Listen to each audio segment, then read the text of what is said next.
In some ways, I understand what she's saying. And I'm a little bit ashamed to even say this, that when the initially CSA initiative came out, I was one of the jaded consultants, like, okay, here comes another thing, the same wine in a different bottle. They're going to preach this for 2, 3 years, and then we'll be back to where we started.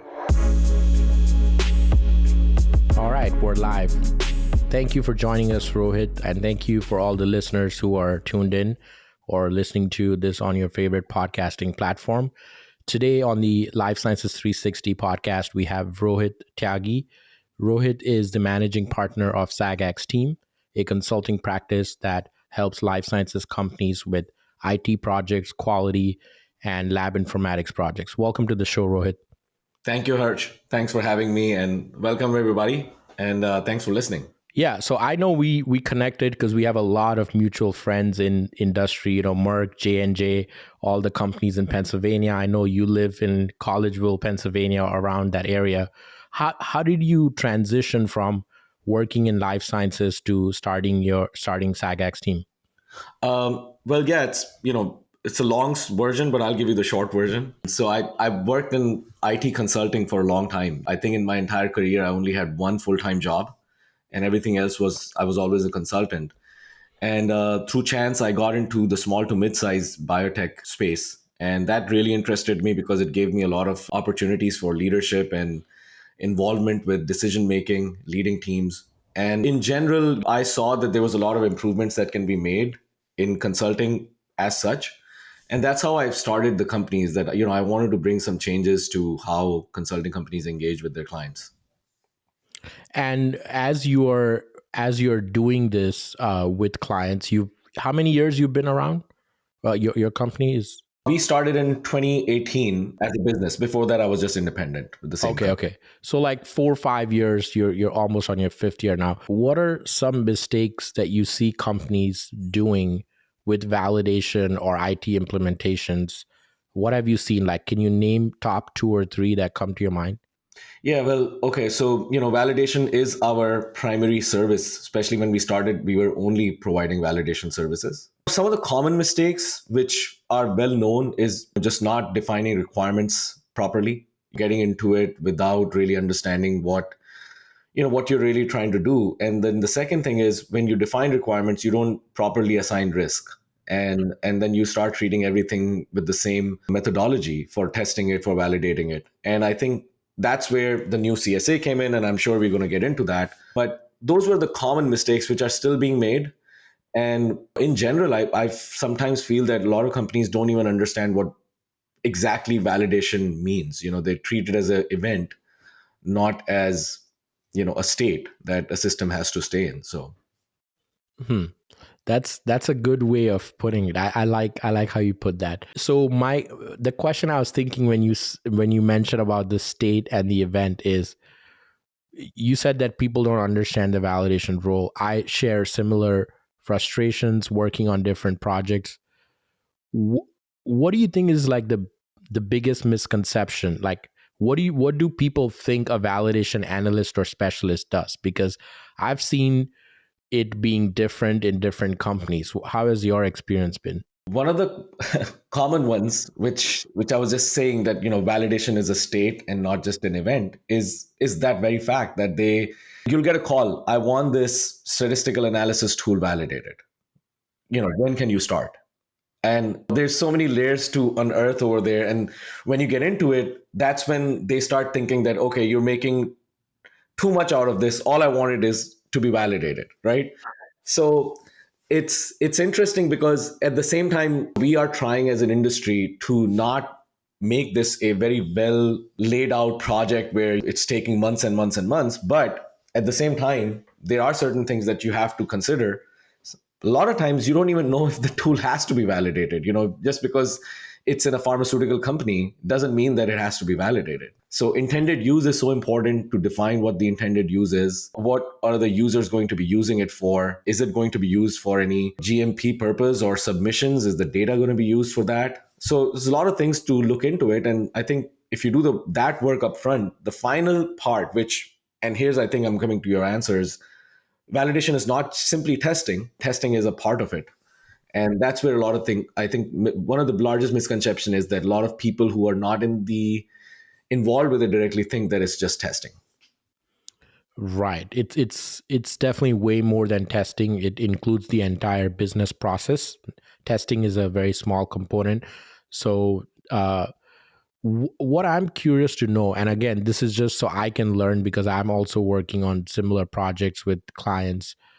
When you go to a new client, like you said, somebody will say, hey, I have a SaaS software, I need you to come and validate. As a consulting practice or a consultant, when you go in, good consultants always go in with like an open mind because they're not just trying to solve the problem at hand, but they're trying to give max value, right? That's what a good consultant thinks. When you go into a company or a project, how do you assess like the baseline maturity of their validation processes or just the general understanding of validation in that team? What are some of the things you use to get a sense of what that company or that team thinks about validation? Yeah. So that's a good question. We actually are doing a LIMS project for a company right now. And the first thing that we do is we review the main CSV SOP, right? Like a validation procedure or policy, whatever they have written it as. And then we also review their change management, IT change management procedure. So those two are pretty critical to review and understand what they want to do, how they do their implementations. And then now, if you want to make changes to that, that's a battle that I think you want to keep it for next time because they hired you for a very specific task.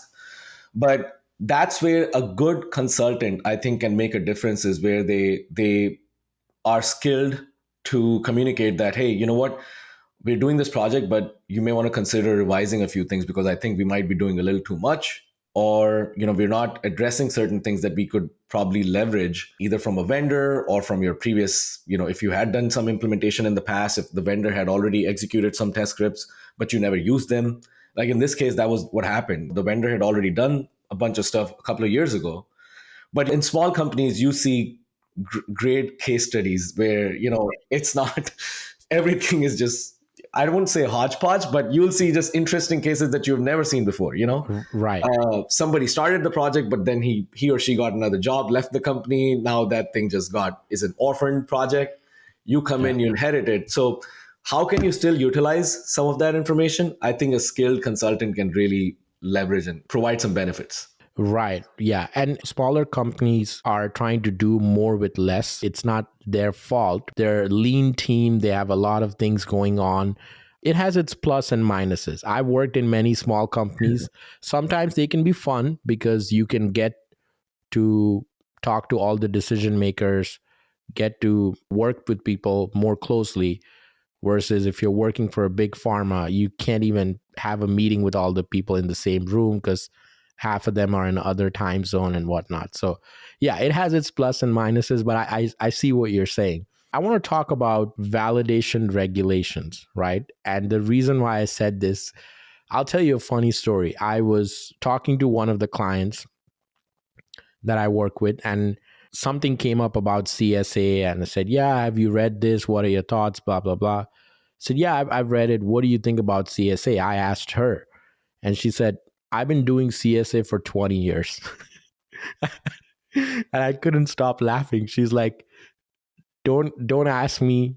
I know what's in there. It's not much new. So what is your take on CSA and in general the concept around CSV and CSA? So in some ways, I understand what she's saying. CSA, and I'm kind of, I'll take a step back. I'm a little bit ashamed to even say this, that when the initially CSA initiative came out, I was one of the jaded kind of consultant. It was like, okay, here comes another thing.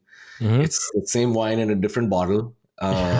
It's gonna they're gonna preach this for 2-3 years, and then we'll be back to where we started, right? Yep. But then I saw some companies really making an effort, right? Really promoting it, really talking about it again and again and again. I said, okay, you know what?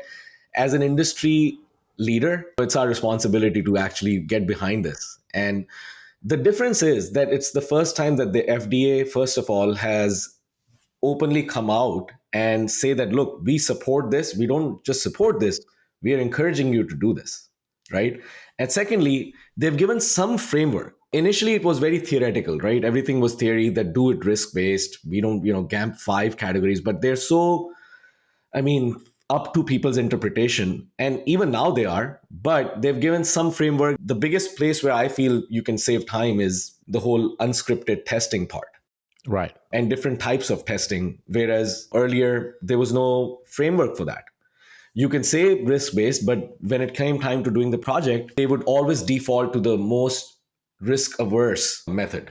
Just do everything because, we've spent 3 months, might as well spend another month and just get everything, so Right. that we're not going to be in this. So I think that's where I do agree with her, but I think the difference is that how they have defined, given a framework, and really emphasized the case for quality and focusing on critical thinking upfront. Can I go a little longer on this Yeah, question? yeah. Go ahead. Okay. Go ahead.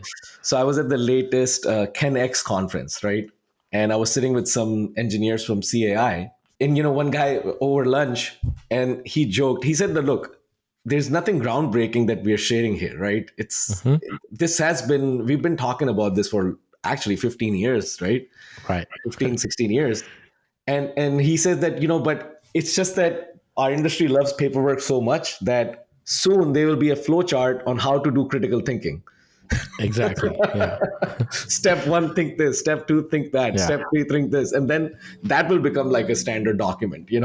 How Yep. do you apply critical thinking? So that was a funny statement, but I think there's a lot of challenges to that. But we can maybe get into it later. But one thing is just the companies, right? People moving from one company to the other. Like if you initiated all these ideas at one company, now was that trained enough when you were there? Was that promulgated throughout the company? No, because you left in a couple of years, and now the next person coming in, they might have a little different ideas. So that's where I think the challenge comes in.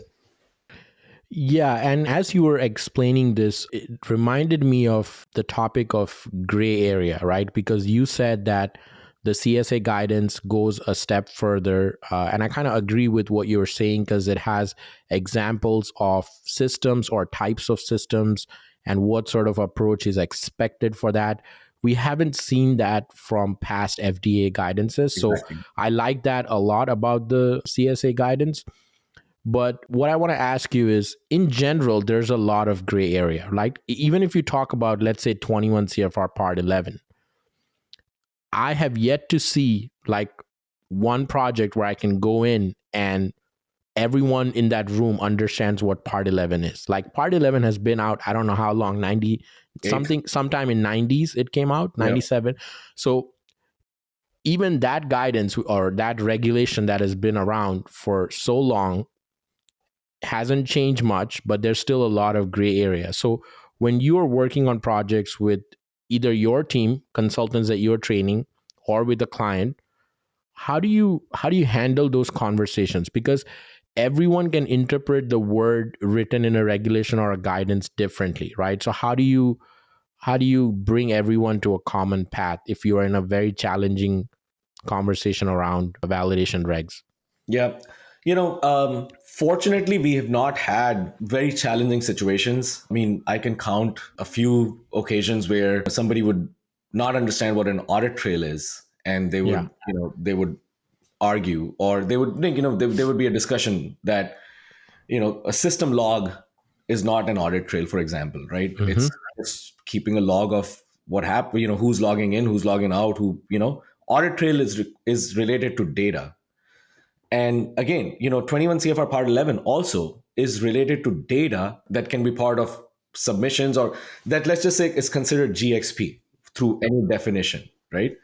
So they have been discussions like that. One thing I think helps is like when you come in as a consultant, you have been given it a little bit of a position of authority, I guess, Hmm. and then companies are more willing to listen to you. So in our case, I think as soon as we are able to establish that we know what we're talking about and why, has helped a lot, especially with the small to mid size. In larger companies, I mean, you have experts who've been there for years, so Right. some of the cases have been very different. So I think It's a difficult situation. I think you just have to be like, just like anything else in a job. You just have to play. You have to understand the scenario, understand personalities, and then make sure that the work that you're doing is quality. And you know, if you're not able to do it ideal situation the way you want it to, it's okay. But at least you're not butting heads with people. But yeah, it does come up from time to time. How about in your case, Harsh? How have you handled it? Yeah, what I think has happened in my case is I've come across a lot of people who are extremely talented, and this is a question I have for you as well. So it's I'm glad you brought this up. I've worked on a lot of projects where, you know, people have been hired. Like, let's say I'm working on a project for, I don't know, Salesforce or SAP or any of these big systems. And there's a consultant who has not worked in life sciences in the past, but he's worked at some really big tech companies or some in different industry that also uses Salesforce and SAP, right? So great. We have a really good person on the team, but the learning curve for that person to understand, you know, part 11 validation audit trail is really really like, that person has to put a lot of time Yeah. to understand that. And also the second challenge is when this person comes to a room to have these discussions, they're immediately faced with five different angles of the topic, right? So if you're trying to learn something and you go to a room and five people are telling you like five different things, you're really confused. You don't know what is right, right? So that's what I've seen. Is maybe I've just been part of those teams where people without prior life science experience were came in and they didn't have a good understanding, or they didn't have a good structure, like you said, having the information within the company in a procedure or in a knowledge base or whatever for new people to learn about part 11, just the baseline knowledge. If you know it, great. If you work 10 years and you want to skim through the document and sign and say you read and understood, great. But for the newcomers, they need that. They can't be expected to go to a meeting trying to find out what these things mean. So what I wanted to ask you is, do you think what can be done for anybody who doesn't have past industry domain knowledge, but they have great skills, you can use them for a project? Do you think like you should hire them? Like what should you do to help them out? Because these people need help. Oh They yeah. haven't worked in life sciences before.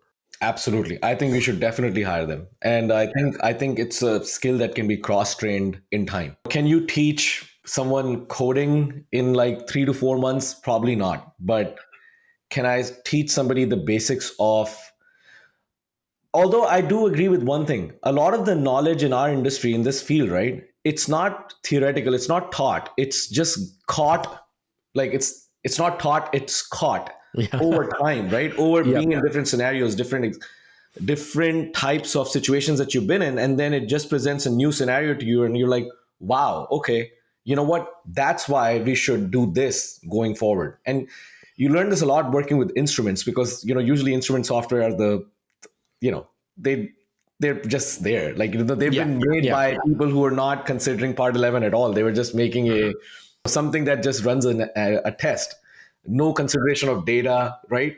So I think those scenarios you only learn by being in certain situations.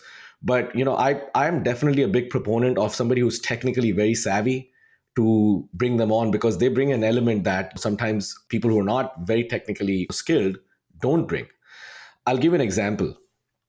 So in one of my 6 7 years ago, there was me and another validation specialist on a project. And this guy by trade was an engineer, and he was a mechanical engineer. He used to work on lines. If you saw his val plans, right, Harsh, they were so laboriously long, with every intricate detail of what is happening inside the freaking machine for Viva to output something, or for a IRT system to output something. So when I looked at his document, I'm like, you know, certain things we got to treat like a black box. You know, some things we don't have to get into it, because this is not a manufacturing line, you know. But Yeah. that was his he was so good that, but it was so hard for him to do that job, that eventually he just moved and went into something else. But so It is true, but the knowledge that he knew about those things, my goodness, man, I really admired, and I loved hanging out with him because I was learning so much from him. But he just had to be adaptable to unlearn certain things, and not apply the same theories and concepts that he applied in his previous job to this one. So It's very, like you said, you were learning from him because the technical documentation is boring. mhm. It has been boring for 20 years, and it is boring even today. Like, I won't name any companies or any people out here, but I've reviewed some documents that are 300 pages, and I'm like, how the heck do you want Yeah, I me to know. review this? Like, I'm like, okay, I'm a quality reviewer, but think about it. If I gave this document to you, how would you review this? Like, give me something, highlight something, or tell me which pages I need to look at. Because, like, I wish somebody who's listening to this show can figure out how to make technical documentation a little bit more standardized. Like, hey, here's how things should be presented. Because I've seen some that have nothing, like 2, 3 pages, and I've seen others that are like 300 pages. Yeah, Somebody needs to figure out, hey, here's a format. Because as a quality reviewer, I get frustrated every time I get either the extremes, and I have to kind of help them figure out, like, hey, this is too much, cut it back, or this is not enough, give me more. exactly. We've been sometimes like you see a val plan is 2 pages long, and it's like, Yeah. really? Wow, okay. But yeah, it's a good point. One thing I do want to say about the one advice that I always give to see, as I've now not done any active validation work for maybe 2 years, right? So my time is mostly in clients' meetings, understanding scope, giving them solutions, and putting together a team to do the project for them. Right. And soon I'm going to be walking away from that as well. So one of the key things is training is so important, right? Training is so vital. And until you run your own company, you don't realize how much important it is. So as an employee, I saw that it was important, but now it's critical, right? And the one thing that I wish, because people that we hire are not freshers, most of them have experience from before. So one of the things that I focus on is remembering inherent risk of a system, the overall risk.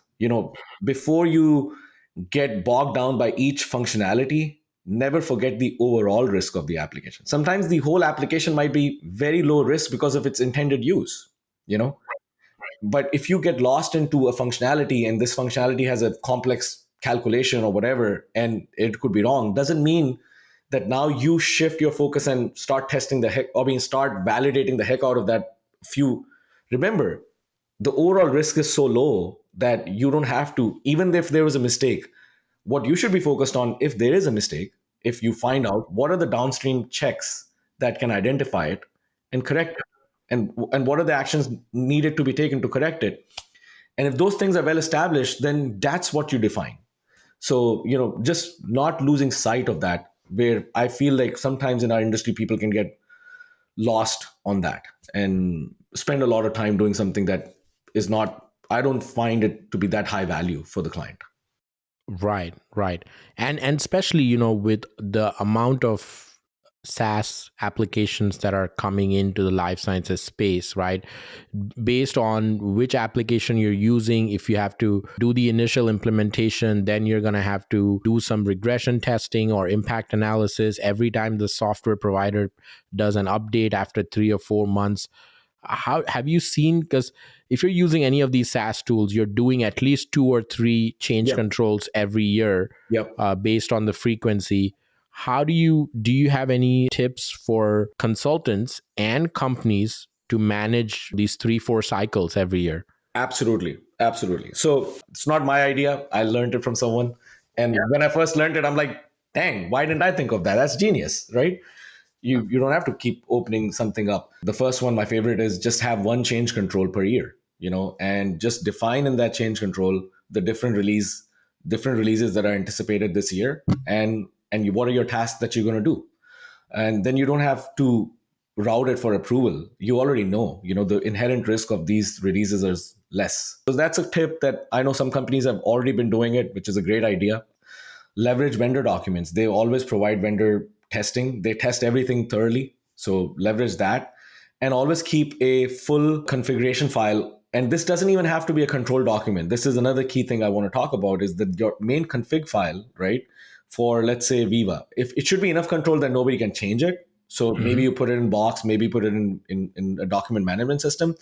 But as long as you're just keeping a full list of configurations that you currently have turned on, and if any of yours are being impacted, that's the only ones you need to update on that document and just make sure that it's working fine. So 99% of the times revalidation is not required when Right. changes to these systems are happening. So maybe a very complex QMS that Viva QMS or TrackWise that some companies using, maybe that might require it. But EDMS systems, DocuSign systems, compliance wire systems. Yeah, when you were talking about the change control part, another thing that I saw in some companies and projects is what they called like a parent and a child change control. Yeah. So they would have the parent one that would be for overall for the entire year. And then each sub release or each release under that would have their own child change controls. So each would have, it just makes it easier for tracking. Again, there's no right or wrong. You can have one open and do everything under that, or you can have this parent child relationship. Again, I didn't know it was something, but I learned from Yeah. other consultants on projects, and they were using that. Yeah, those are some really great I tips. like that also. I've seen the parent child, some companies use it for like Viva type systems where it could be a change which is the overall vault, or there could just be a change for maybe the Q docs or clinical. So in that case, they either use just the child version or the full. And then let's say if the change is a whole vault based, then it will automatically create changes for the every child module the company might be using. But I can see them using it the same way for these releases. Same concept. It depends on if they're using ServiceNow or some other tool, how they configure it. And yeah, Right, yeah. right. When you were talking about leveraging vendor documentation, or another area that I've had the same discussions with other people in the industry, somebody's mentioned automated testing tools to kind of do a regression test of any of the vendor features. Have you come across any automated testing tools that can be done like every 3 or 4 months just to check that the system existing functionality in the system doesn't break? It's still questionable if do you need to now validate the automated testing tool because you're using it. But I just wanted to know if you've come across any automated testing tools for these release managements. Oh, so I know you had once posted about Tosca. Tosca is is a pretty good Yeah. tool for. It's expensive, but it's a good tool, and it works well with most of these SaaS systems, especially Viva Master Control systems like these. There's Lambda Test, but I Hmm. don't know if Lambda Test has been used a lot in our industry. HPALM is another one. But HPALM is a VLM, and there's UTC is their automation testing tool. I Right. think I don't exactly know, like HP has gone through so many, it was quality center yeah, or something, and then a application lifecycle management. And I know there are some yeah. automated features in there. I They have I don't know so it. they're now called Micro Focus is the company, Okay. and Okay. ALM is their validation lifecycle management tool. So it digitizes your whole requirements, trace matrix, test scripts, and for automation, their tool used to be way back the same Mercury Interactive's WinRunner, Mm. and LoadRunner. So WinRunner and LoadRunner. LoadRunner was for load testing. WinRunner was for functional testing. Now WinRunner, after 20 years, its name has changed to I think UTC. But don't Oh, I quote me see. on that. So that's the automation functional testing tool. They still have LoadRunner for load testing. That system is more for like big industry. They were not designed for pharma. They just retrofitted it later for pharma because Right. we Right. never had such heavy applications to test. Most of our software is, unless you're in manufacturing, most of our software is fairly straightforward. Agreed. Yeah. That's a big opportunity, especially with the CSA guidance mentioning about automated testing tools or tools for data analysis. That's an area that I'm more excited to work in and just see what kind of specialized solutions come up in that space, or existing providers that are offering automated testing capabilities? Because that's just going to reduce the cycle time for companies to, go through these release managements, because SaaS tools are not going anywhere. They're going to be here for a while. Yeah. So Just to kind of second on piggyback of that, a lot of companies are ignoring the testing of new releases. And rightfully so. If you have to manually retest everything, I also see that, okay, there's no real a lot of value that you're going to get, the ROI for the amount of time that you're going to spend in. But if you did have those automated test suites already built, then it's just a matter of an overnight run. You see the results in the morning, you're done. So that value is there. Yeah. agreed. I want to talk to you about hiring, because that's something I'm going to come across, at what I'm doing in my company. I'm still in the growth phase, haven't finished the first year yet, but it's been a challenge that I've seen on my side, is finding talent. What is your top trait that you look for when hiring someone? And what is it that if they don't have that, you're not going to hire them? That's a great question, man. Hiring is the number one challenge for companies, and finding the right people who will work in your company and be able to integrate, assimilate in your company is the number one key. So the first thing is very hard for me to fire people. So Yeah. that's why hiring becomes harder. But the more business owners that I've talked to, right, they've always said that, you got to be quick in both. You have to be quick. But what I would say is that, to me, when I'm hiring internally for our staff, right? So if you're hiring sales or recruiting, first thing is I've always valued communication a lot. If are they communicating right and properly without belaboring points, without going to so much detail that I didn't ask for. So I'm really looking for that. And if they're going to be in a client facing role, then obviously presentation, a lot of things matter, right? Unfortunately, Harsh, there's the key traits that you're looking for, right? That apply across the board, which I call somebody who identifies with our values. So we have 5 values in our company, core values, right? For me to know whether they will culturally fit, I can only tell after I've hired them and after they worked for us for 90 days, right? So we've tried different things. We've given them an exam. We've given them not an exam, but an email that, hey, these are our 5 values. Send us an email within 2 days exhibiting where in your personal professional life you've demonstrated those and what was the scenario. But yeah, man, I mean, I wish you the best in hiring, because that is a critical part of your company. Yeah. Yeah. And for me it has been something that, communication is very important, the culture fit, like you mentioned. But for me, the biggest trait has just been finding someone that is willing to, learn or figure things out, right? Like if you're working, like for my size of the company, we're still pretty small. I can't be there every second to answer things, and I don't need to, because pretty much anything that I can give you an answer, you can find it online. You can find it on, FDA's website. I can give you GAMP. I can give you all the resources. GPT. Right, whatever it is, Yeah. right? You can find the answers, but what I look for is that person going to take that extra 15-20 minutes to do the searching? You may be able to find the answer, and you may be able to find 3 other things that you weren't looking for, and that might help you, right? So for me, it has always been, I always ask people, hey, if anything happens, don't just jump on an email or blast an email or send me 5 messages.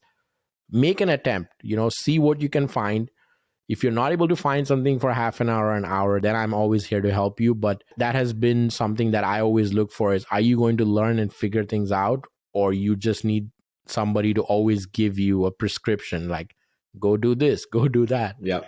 So one of our 5 values is continuous learning. And Right. so everything you said, 1000% I endorse. It's hard to identify during the hiring process, but Yep. within 90 days, it's very clear if people are making an effort to learn. And you're absolutely right. There is so much information that you can just learn. I was traveling to Boston last week, and I spent like an entire hour just having a conversation with Chat GPT, And I Hmm. just learned so much more about my industry because I was asking question after question, just having a long. I wish I would have saved the thread and just posted it somewhere because it was pretty cool. You can learn so much from these AI tools nowadays. It's unbelievable. Yeah. Yeah, Chat GPT is great, but there are some instances where I've seen a lot of nonsense being Uh-huh. posted out from Chat GPT. So I admire the confidence it has in giving the answer when it's not right. S- So you can put something and it will say, "Oh yeah, do A, B, C, and D." Like the way the confidence the tool has in telling you should do this, it sounds like, "Oh yeah, this must be the best way to do it."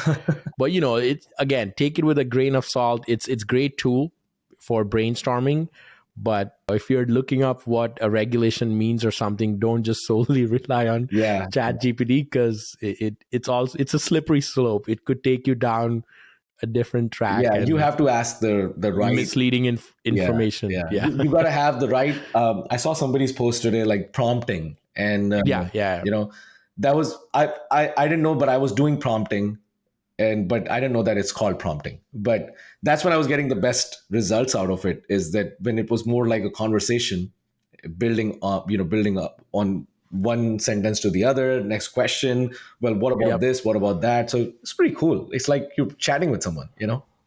Yeah, it's a groundbreaking technology Yeah, that there's nothing been like it for many, many years. So, and again, we don't know what's going to happen yeah, with it in the next 5, 10 years. But yeah. so, what are any big goals, personal, professional, for 2023? What are you chasing? 2023 is the year, man. We had very good growth last 2 years, but this year we are looking to 3x our business. Our two main focuses are, one is quality and compliance, within which you have the entire validation, quality, compliance, data integrity, all of those services that fit in that. And then we have lab informatics, which is anything with LIMS implementation, ELNs, data archiving. So soon we are looking to add a cybersecurity part as a service. And then another thing that we are really looking into is that we have seen from a lot of smaller companies is that they need help with just making the best use of their Microsoft. They all have either Microsoft or Google. Majority of them still have Microsoft, but they're not making the best use out of their SharePoints, their Power Hmm. BI. There's so many tools available. So we're looking to add that as a small service just to support what they're already paying for, because most, as you mentioned, these companies are, may not have a lot of funds available, and they may not need full-fledged systems like a Viva EDMS yet. Maybe in a couple of years they'll be there, but for now they just need to make use of what they have. And a lot of them are preclinical, clinical stage 1, so they don't also have to focus or invest too much in regulations and in compliance yet. So we, through our working with them, we have identified that as a need, so we're growing in that as well. So those are the main areas of growth professionally. Personally, man, I'm trying to get to 165 pounds. Let's see if that happens this year. uh, Yeah. but yeah, that's been one of my goals this year. So it's really, as a business owner, entrepreneur, this is something I've struggled with as well. It's like having your business is like having a second child. You're pretty much on 24/7, 365. Like, I could have fever and sore throat, but I'm still thinking about, Yeah, a project or anything. absolutely. It's hard to shut your brain off, Yeah. right? What do you like to do outside of work, or what do you like to do to unplug and disconnect from business and clients and consulting and all that? Right, right. We are also in growth stage, right? We are still a small company, so it's hard to disconnect. You can't disconnect for too long, and you love doing it. That's why, Yeah. every minute you do it, you're having fun anyway. But my older child, my first son, he's turned 14 today, and today is his birthday. Happy birthday. Yeah. So he's big into football. So for me, spending time with him and his sports, that's a big way to disconnect and just enjoy something else. My younger one is 11 and he has his own interests. So we have a pretty busy life, my wife and I. So mostly, I would say that I wouldn't say regret, but I wish I was more like into hiking or biking or just, doing things to go out in the nature. But man, unfortunately I never got into those things. How about you?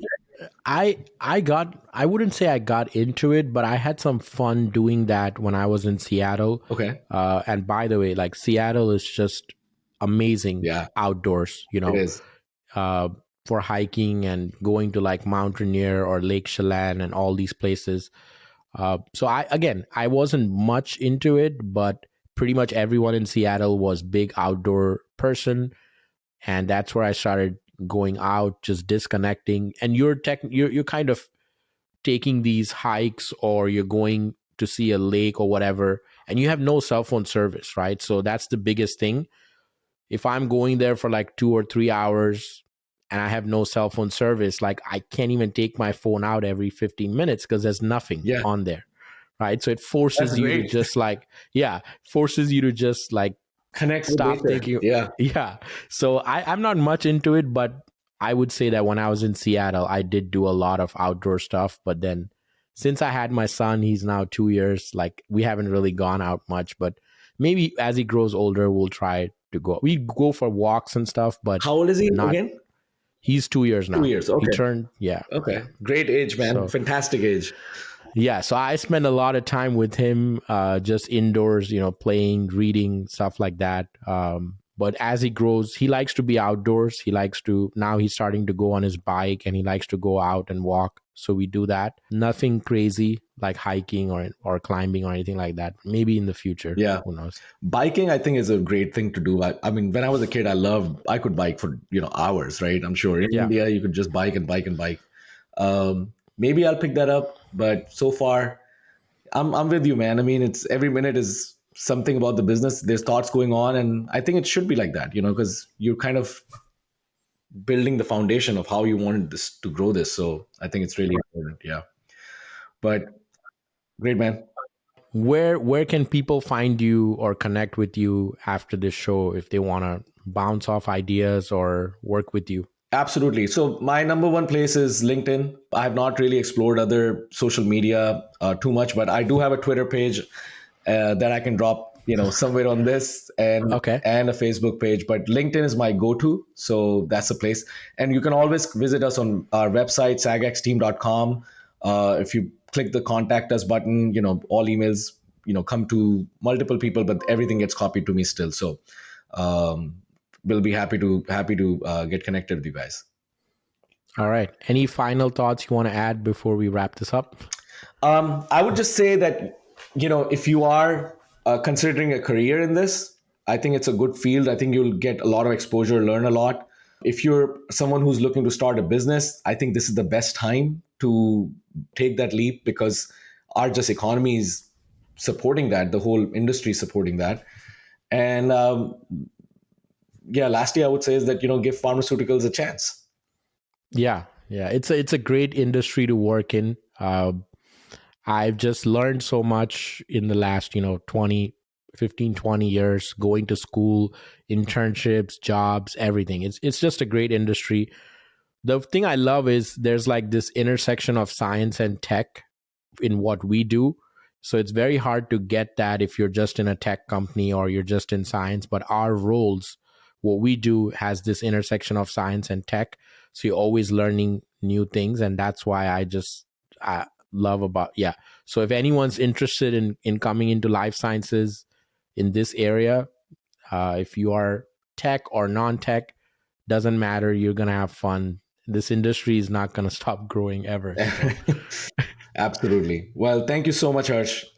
yeah, thank you, Rohit. Really enjoyed this conversation and look forward to following your stuff and collaborating on any projects that come up. Same here, man. Keep posting. I love your stuff. Yeah, thank you. Same here. All right. Wish you all the best. Take care. Bye. Bye bye.